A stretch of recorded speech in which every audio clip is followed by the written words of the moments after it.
Uppskrift að góðum degi í Jökulsárgljúfri unnin í samstarfi við SBA Norðurleið. Sólin skín og góður dagur rétt það bil að hefjast. Við erum stödd á Akureyri, mætum á planið hjá Oddeyrarbót þar sem rúta SBA Norðurleiðar bíður okkar. SBA hefur verið að bjóða upp á dagsferðir perlur Norðurlands og í dag ætlum við með þeim í Jökulsárgljúfur. Leiðsögumaður dagsins tekur vel á móti okkur. Jæja, góðan dag og verið velkomin í dagsferð hjá SBA Norðurleið. Ég heiti Ingibjörg Elín, ég leiðsögumaður og hann Magnús, hann bílstjórinn okkar í dag. Ég ætla að biðja ykkur að hafa sætisbeltin spennt á meðan við erum á akstri.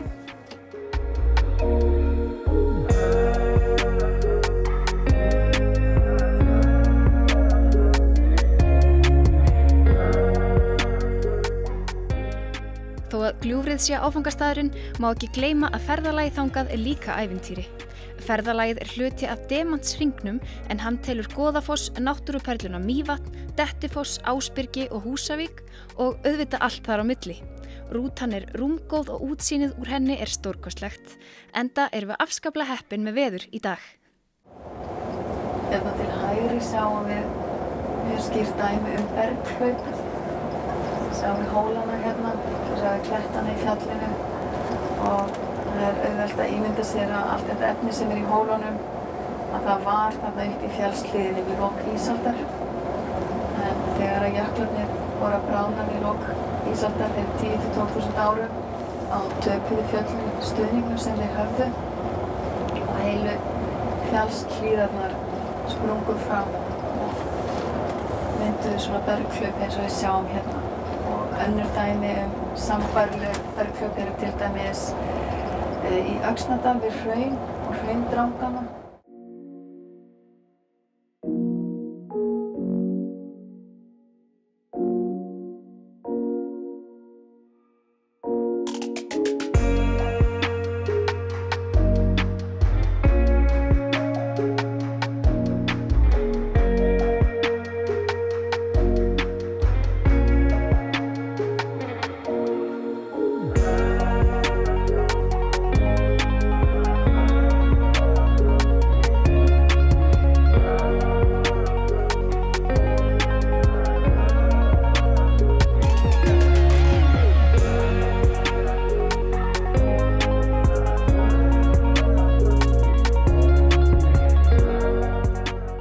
Ingibjörg býður upp á ýmsa fróðleiksmóla á leiðinni. Hún lumar á skemmtilegum sögum og fréttum af því sem fyrir ber, auk þess að vera fróð jarðfræði náttúruundrana sem á leið okkar verða. Mývatnssveitin til dæmis fjársjóðskista jarðfræðingsins og það skemmtilega að maður þarf ekki að vera neinn vísindamaður til að njóta þess. Afleiðingar náttúruaflanna bersýnilegar.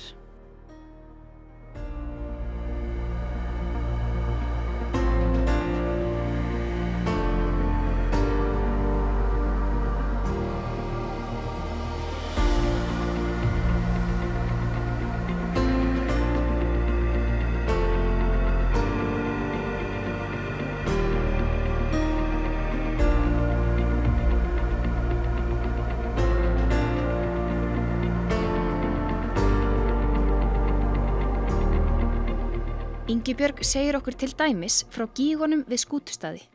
Þetta eru svokallaðir gervigígar sem verða til þegar að hraun sem hefur kólnað aðeins og þykknað rennur yfir votlendi og út í vatn. Þá lokast vatn undir hrauninu og þó hraunið sé farið að kólna og þykkna þá það ennþá nokkur 100 gráðu heitt. Þannig að vatnið sem lokast undir í það fer að sjóða. Og þið vitið hvað gerist þegar vatn sígur, þá koma loftbólur og gufusprengingar.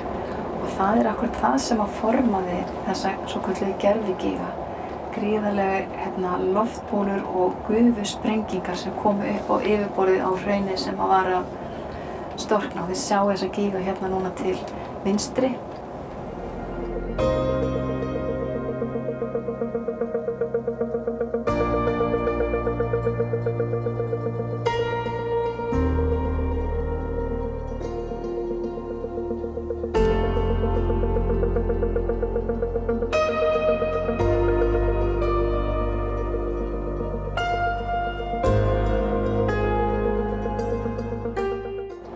fyrir suma jarðfræðinga þá er þetta toppurinn á Íslandsferðinu að sjá þessa gervigíga. Þetta eru mjög sjaldgæfir.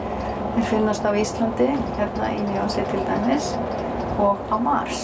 Við gerum stutt þægindastopp í Reykjahlíð og þar er kærkomið að fá sér kaffibolla og njóta rjómablíðunar í svolitla stund. Heyrðu, þetta fer svona vel af stað hjá okkur. Ljómandi. Hvernig er svona búin að vera reynslan af því að vera að fara með Íslendinga í staðar? Það er bara frábær. Það er svona komið pínu óvart. Ég var svolítið hikandi, ekki vön að leiðsegja Íslendingum, en það er engin munur. Fólk vill fræðast og það vill heyra og það spyr mikið og þetta er bara mjög skemmtilegt. Er ýmislegt að koma fólki á óvart eða hvernig er upplifunin? Já, eins og í þessari ferð í Jökulsárgljúfrunum, að það eru svo margir sem hafa kannski bara komið á Dettifoss, Hljóðaklett og Ásbyrgi og vita ekkert hvað er þarna á milli, gera sér ekki grein fyrir því hvað þetta er stórbrotin náttúra, mikill gróður og svo í rauninni bara hvernig náttúruöflin hafa skapað þetta svæði. Finnst þér fólk vera svona meðvitað jarðfræðina hérna í kring eða er þetta bara eitthvað sem er algjörlega opnað nýjan heim fyrir fólki?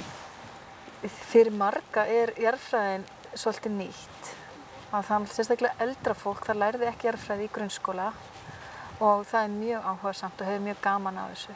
Mér finnst jarðfræðin rosalega skemmtileg og hún er svo skemmtileg hérna á þessu svæði af því að þú ert með allt fyrir augunum. Þú ert að tala flekaskil, maður sér sprungurnar, þú ert að tala eldstöðvar, þær eru hérna fyrir framan okkur, háhitasvæði, það er svo auðvelt að tala þetta þegar maður er með þetta allt fyrir framan sig. Og það er líka rosalega gaman til dæmis að kenna þetta í grunnskóla og fara svo á staðina og þetta er allt öðruvísi heldur en í löndum þar sem að allt er bara þakið gróðri og þú sérð ekki neitt. Hvernig svona þróast þessi hugmynd? Hún þróaðist bara mjög hratt. Framkvæmdastjórinn kom bara, eigum við ekki að prófa að gera eitthvað, prófa að búa til einhverja ferðir og þetta var bara, gerðist mjög hratt. Hvernig hafa viðbrögðin verið? Viðbrögðin hafa verið nefnilega, við vissum ekkert út í hvað vorum að fara. Reyndum alveg blint í sjóinn en þau hafa verið bara mjög góð. Við höfum verið að fara með svona 20-30 manna hópa í Stuðlagil, í Merkigil í Skagafirði og það er rauninni þessi ferð sem við erum að fara í núna sem að hefur fengið dræmustu viðtökurnar og það kom mér á óvart. Ég held að það er langvinsælasta ferðin. En svona veit maður ekki. En við höfum náttúrulega stóran hluta verið að sinna erlendum ferðamönnum og líka kannski svona íþróttafélögum og við erum með alls konar svona verkefni tengdum svona einhverjum tækifærum, brúðkaupum og skólaferðalögum og svoleiðis. En það að skipuleggja ferðir fyrir Íslendinga, við erum svona bara að stíga fyrstu skrefin þar. Spennandi. En þið sem sagt bjóðið upp á alls konar mismunandi þjónustur? Já, ég meina, við fáum alls konar verkefni. Það getur verið að skutla í brúðkaup eða sækja gönguhópa sem að ætla kannski að byrja að labba á einhverjum einum stað. Við keyrum þangað og sækjum á einhvern annan stað. Við höfum verið með áætlunarferðir yfir Kjöl sem hafa verið mjög vinsælar hjá aðalega erlendu ferðamönnum. Íslendingarnir hafa bara ekki vitað af þeim. En það er fólk sem er að labba og hjóla á hálendinu. Átt þú þér eitthvað svona uppáhaldsstað? Í marga. Jökulsárgljúfrin eru einn af þeim. Já. En núna ætlum við í Jökulsárgljúfrin. Jökulsárgljúfrin, þetta er svolítið erfitt orð. Já, aðeins. Við hverju má búast? Það er nefnilega það sem er svo skemmtilegt. Það er þessi ótrúlega fossaröð sem við ætlum að skoða. Það er ekkert bara Dettifoss þarna? Nei. Við erum með 4 fossa og eitt sem er horfinn, eitt fossstæði. Er það samt ekki alveg svolítið áhugavert líka, þó hann sé horfinn? Það er mjög spennandi. Þar sér maður hvernig áin hefur mótað landið. En við erum að fara svæði þar sem er algjör auðn. Bara sandar og hraun og við erum að fara svæði sem er svo gróið að maður trúir ekki hvað eru margar plöntur á einum fermeter. Og við erum að fara svæði sem er mótað í gríðarlegum hamförum, hamfarahlaupi, þar sem að Vatnajökull og Jökulsá á Fjöllum eru aðalleikararnir. Þannig að það er margt spennandi framöndan. Ég er alltaf spennt. En þurfum við ekki að fara að mæta aftur í rútuna? Já, skulum ekki láta bíðast okkur. Það er komin ný rúta og annar ökuþór en þessi rúta hentar betur fyrir malarvegina sem við ætlum að þræða seinna í dag. Við höldum af stað frá Reykjahlíð upp í gegnum Námaskarð og þaðan blasir við okkur útjaðar Ódáðahrauns, en það er risavaxið hraunflæmi, það stærsta samfellda á öllu landinu. Yfir Ódáðahrauni er alltaf einhver óttablandinn sjarmi. Það er talið að nafnið Ódáðahraun tengist útilegumönnum og útilegumanna trú. Það var trú manna hérna áður fyrir að á hálendinu og hér í þessu hrauni þar leyndust flokkar útilegumanna sem bara varast. Þegar búið er að beygja inn veginn sem liggur vestan Jökulsárgljúfurs breytist útsýnið töluvert. Gráar klappir, fátæklegu gróður og ógrynnin öll af grjóti. Ingibjörg segir frá svokölluðum hamfarahlaupum á öldum áður sem hafa vaðið hér yfir á skítugum skónum og rutt sér leið niður í sjó. Í leiðinni sköpuðu þau gljúfrið sem við ætlum að heimsækja, Jökulsárgljúfur. Jarðvísindamenn eru ekki sammála hversu mörg þessi hlaup hafa verið, en þau hafa trúlega verið 24 á síðustu 10.000 árum. Og þau hafa orðið til vegna samspils elds og ís. Að það hefur verið eldgos í jöklum og gríðarlega mikið magn af ís bráðnað, þannig að það hafa orðið stór lón undir jöklinum eða við jökulsporðin og síðan hefur það sem hefur haldið vatninu hefur brostið og gríðarlegt vatnsmagn hefur flætt frá jöklinum og hérna niður. Og þegar að ákveðið vatnsmagn, hraði og straumþungi er til staðar, þá verður til fyrirbæri sem heitir holun og það eru nokkurs konar lofttæmi sem myndast þar sem að vatnsflaumurinn fer sígur allt loft úr sprungum og gjótum, þannig að það verða eins og sprengingar. Og þessi hamfarahlaup þau hafa flætt hérna yfir þar sem að farvegur Jökulsár á fjöllum er núna og skorið sér leið í gegnum allt sem að fyrir var. Nú er komin tími til þess að nota 2 jafnfljóta eftir þægilega setu í rútunni hingað til.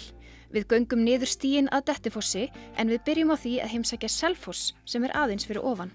Þessi fallegi foss markar upphaf Jökulsárgljúfurs. Hér byrjar áin að grafa sig ofan í bergið og opnunin á þessu 30 km gljúfri blasir við.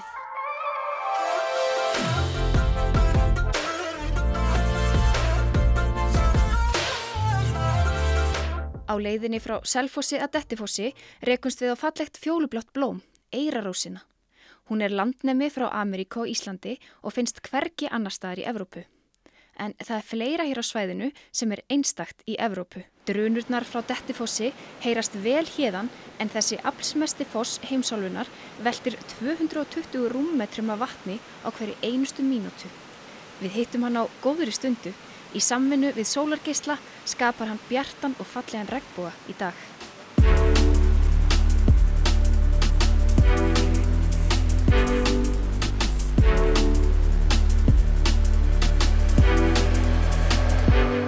Nú er lúxuslífið á malbikinu liðið undir lok í bili og snertingin við hálendið verður áþreifanlegri. Niður að Hafragilsfossi er mjór malarvegur sem hristir svolítið upp í okkur. Þá er næsta stopp Hafragilsfoss. Þetta er 3. fossinn í fossaröðinni hérna í Jökulsárfjöllum og við ætlum að skoða þarna bara ána og þessa blöndun sem á sér stað ofan í gljúfrinu þar sem að lindarvatn og jökulvatn mætist og síðan höldum við áfram þegar við erum búin að fara á þessa staði sem eru útsýnisstaðir á Gilbrúninni, þá höldum við áfram eftir stíg sem liggur aftur hingað upp á planið.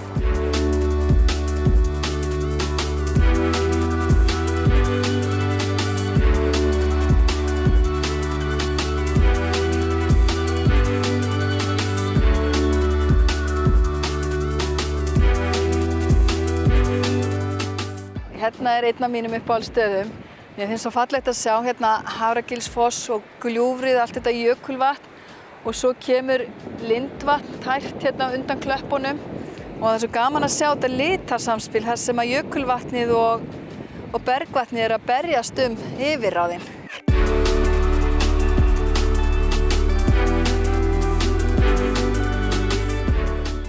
Já, næsta stopp hjá okkur, það er Hólmatungur.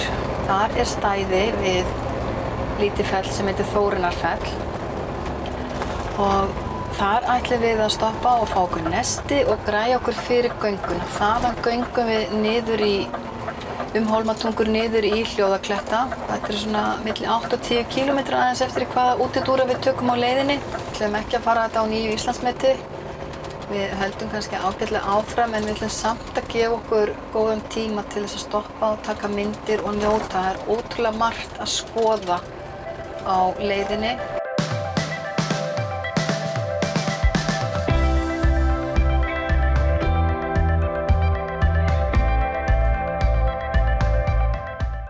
Við erum komin inn í Hólmatungur. Nú komið að gönguferðinni.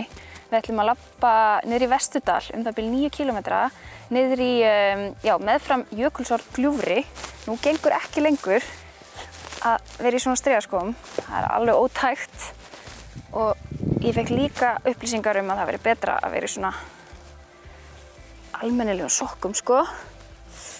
Þannig að ég ætla að vippa mér í gönguskóna. Þá ætti ég að vera klár í slaginn, sko. Við göngum niður að svokallum forvöðum en þar trónir Vígabjarg teinrétt hinum megin við ána.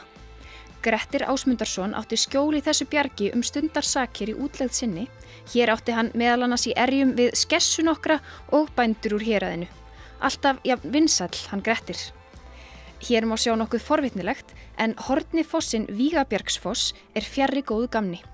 Áin breytti farveg fyrir 100 árum síðan og þá hvarf þessi mikilfenglegi foss úr stæði sínu. Greinilega má sjá hvar hann dundi á berginu aldaraðir og sennilega fellur hann aldrei í gleymsku þess vegna.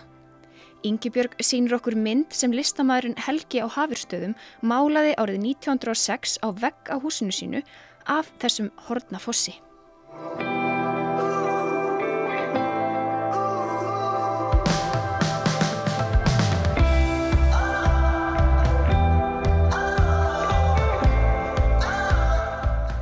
Hólmatungur. Samblandan af grænum og ferskum gróðri, tæru bergvatninu í Hólmá og hlýjum sólargeislum myndi sóma sér fullkomlega vel í dísætum draumi. Við göngum þessa paradís og komumst enn frekar í snertingu við náttúruna með því að gæða okkur á ísköldu vatninu úr ánni.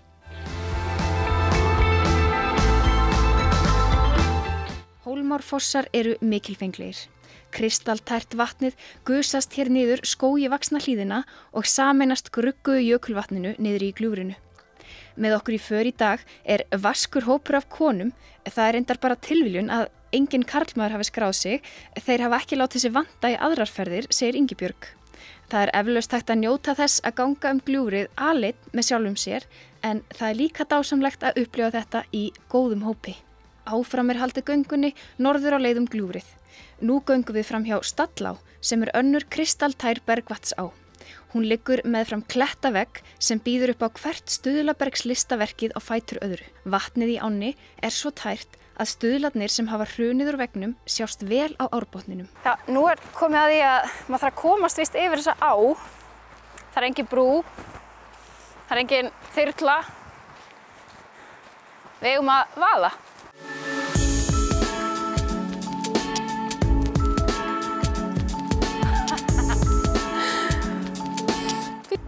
Ég ekki viss ég hafa sett buxurnar nógu hátt upp. Oh my god, ok, buxurnar ekki nógu hátt upp.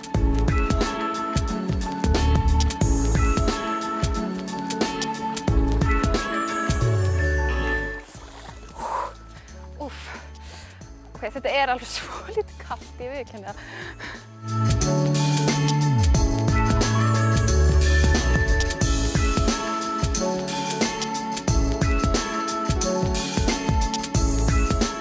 Þegar hér komið sögu ferðalangarnir orðnir svolítið svangir. Eftir gönguna upp úr gilinu kemur á kreik orðrómur í hópnum að Nestirs áning sé ekki langt undan og undireins greikkar sporið. Við ætlum að stoppa við Gloppuklett, fá okkur sæti í grænni lautu og fá okkur nesti. Það ljúft að taka stund á þessum kyrrláta stað, spjalla ferðina og fá sér í gogginn. Eftir matartíman röltum við niður fyrir Gloppuklett og skoðum þar helli sem var nýttur af bændum frá Svínadal á síðustu öld. En kindurnar þeirra fengu að gerast hellisbúar þar, bæði vegna skjóls og beitar. Hér er mikið og fallegt stuðlaberg, hvert sem augað eigir og forvitnilegt að skoða sig um.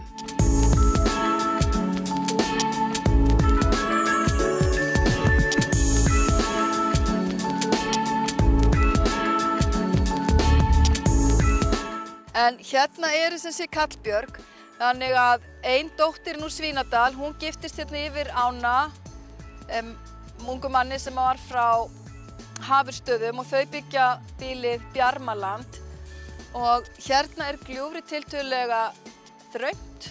Þetta eru 8-10 metra há björg sitt hvoru megin og þau heita Kallbjörg báðu megin og þarna hittist fólk til þess að kallast á. Það er að segja fréttir og svona ýmislegt. En síðan gerðu þau það líka að þau voru með lítinn kláf. Þannig að það var hægt að senda bæði svona góðgæti og smávarning yfir gilið á litlum kláf sem að gat borið alltaf 15 kílóum. Og það segir í einhverju frásögn sem ég las að það hefði margur góður bitinn farið frá húsfreyjunni á Bjarmalandi yfir gljúfrið til pabba. Áttu nokkuð rjóma?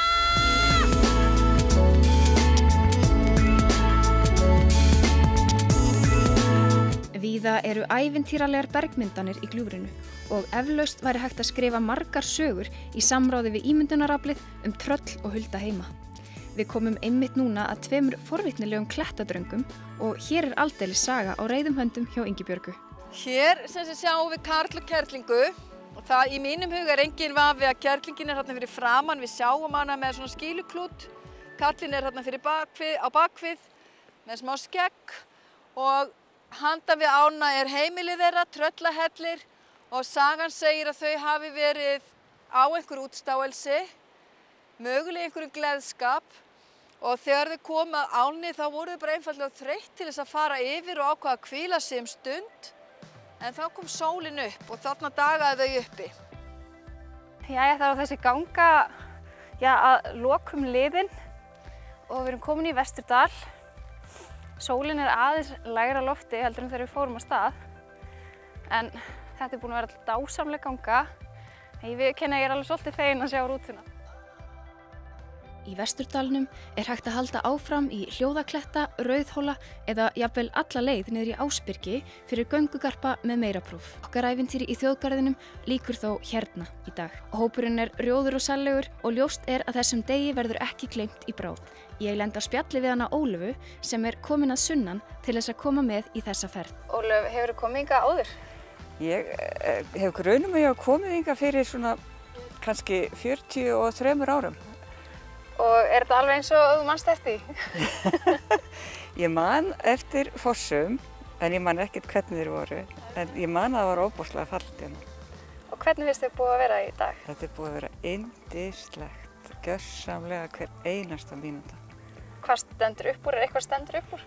Mér finnst eiginlega, að því ég man alveg eftir Dettifossi, þannig að hann kom mér ekkert á óvart, en hann er náttúrulega alltaf mikilfenglegur. En mér finnst þessi ganga hérna í kjarrinu innan bergárnar og fossana algjörlega bara stórkostleg. Hvernig datt þér í huga að koma með þessa ferð? Það er náttúrulega skemmtileg saga, Það sagði mér kona að SBA ætlaði að vera með svona dagsferðir. Hún ætlaði að bjóða mér í eina þeirra. Og þá fór ég að skoða þetta. Hún sagði veldu þér eina. Og þá fór ég að skoða þetta og keypti mér 2. Og fékk vinkonu mína með mér í þær og svo á laugardaginn fer ég í þessa með henni sem bauð mér. Spennandi. Ertu þá búin að fara í 2 núna? Já, ég fór í Merkigil síðast 5. og svo þessa í dag. Þú bara gafst ekki bara valið eina? Nei, ég hefði viljað fara í allar.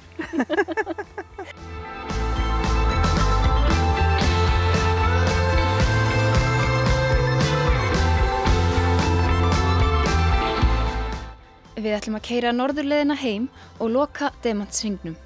Fyrst förum við upp úr Vesturdalnum og keyrum svo norður í átt að Ásbyrgi. Þar tökum við skemmtilegan útsýnishring og teygjum úr okkur.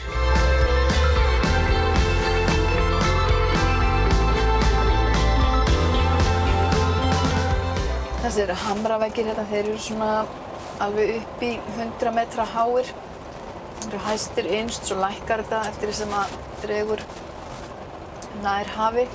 En Ásbyrgi er náttúrulega líka sannkölluð gróðurvin. Hérna eru við með Þetta er tiltölulega þurrt svæði og það er oft sem að hæstu hitatölur á sumrin þær koma úr Ásbyrgi. Það er algengt að hitinn hérna er 18–22 gráður.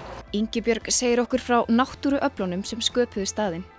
Þeir sem kjósa að trúa því frekar að Sleipnir, hinn áttfætti gæðingur Óðins, hafi tylt hér niður fæti mega að sjálfsögðu gera það líka. Þegar við erum með þetta sjónarhorn með eigina beint fyrir framan okkur er svo augljóst og auðvelt að sjá og gera sér í hugarlund hvernig flóðið hefur skipt sér, klofnað hérna sitt hvoru megin við hana. Eftir Ásbyrgi keyrum við sem leið liggur í gegnum Keldukverfið og út á Tjörnes. Núna erum við komin í rauninni á síðasta legginn á leiðinni til Húsavíkur. Við eigum eftir svona 40 mínútna akstur þangað, keyrum fyrir Tjörnes og þegar við komum til Húsavíkur þá hafið þið það bil 90 mínútur í frjálsan tíma og þá gefst fólki kostur á að fara á einhvern af þessum fjölmörgu veitingastöðum sem eru á Húsavík eða það er líka hægt að fara í sjóböðin eða bara rölta og skoða bæinn. Og eftir hlé á Húsavík þá keyrum við til Akureyrar. Það tekur rétt það bil 1 klukkustund. Þessi dagur hefur verið allt í senn, nærandi á líkama og sál, ævintýri líkastur og ekki annað hægt en að dást að landinu okkar sem er svo ungt og enn í mótun. Freistandi er að velta því fyrir sér þegar gengið undraheim Jökulsárgljúfurs. Hvað gerist eftir næsta hamfarahlaup? Komum við þá að allt öðru gljúfri? Það er ekki spurning hvort, heldur hvenær.